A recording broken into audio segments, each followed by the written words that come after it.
ஓசூரில் மகளிர் தினத்தை முன்னிட்டு திமுக கழக மாவட்ட தலைவி முனிரத்னா தலைமையில் கோலாகலமாக கொண்டாடப்பட்டது. கிருஷ்ணகிரி மாவட்டம் ஓசூரில் மகளிர் தினத்தை முன்னிட்டு மாவட்ட தலைவி முனிரத்னா காந்தி சிலைக்கு மாலை அணிவித்து மலர் தூவி மரியாதை செய்தனர். பிறகு மேளதாளங்களுடன் பேரணியாக சென்று தனியார் மண்டபத்தில் தொடர்ந்து கூட்டம் நடைபெற்றது. இந்த நிகழ்ச்சிக்கு சிறப்புரையாற்றியவர் திமுக கழக மாவட்ட செயலாளர், ஓசூர் சட்டமன்ற உறுப்பினர் வைப்பிரகாஷ் எம்எல்ஏ மற்றும் ஓசூர் மாநகராட்சி மேயர் எஸ்.ஏ. சத்யா சிறப்புரையாற்றினார்.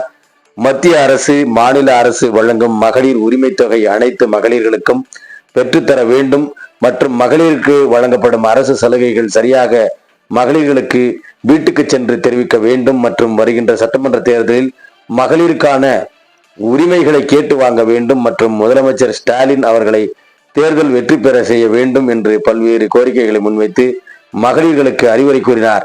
இந்த நிகழ்ச்சியில் மாவட்ட மகளிர் இணைப்பாளர் விஜய் ஸ்ரீ சீனிவாஸ், காங்கிரஸ் கட்சியின் மாவட்ட தலைவர் முரளி, மகளிர் அணி தலைவி சரோஜா, ஓசூர் மாநகர மகளிர் அணி அமைப்பாளர் சுனந்தா, துணை அமைப்பாளர் சாந்தி சீனிவாஸ், சாந்தி கண்ணப்பன், சுமதி, ராஜேஸ்வரி, வாசுகி, ரம்யா, அம்சவேணி, ராதா, யசோதா, லட்சுமி, வீரமணி, மகானப்பிரியா, சின்ன பொண்ணு, கவிதா, சுமதி, யசோதா மற்றும் மகளிர் அணி நிர்வாகிகள், திமுக கழக நிர்வாகிகள் என பலர் இந்த மகளிர் தினத்தில் கொண்டாடினார்கள் என்பதும் குறிப்பிடத்தக்கது. நிறைவில் அனைவருக்கும் சீருடைகள் மற்றும் அன்னதானம் வழங்கப்பட்டது.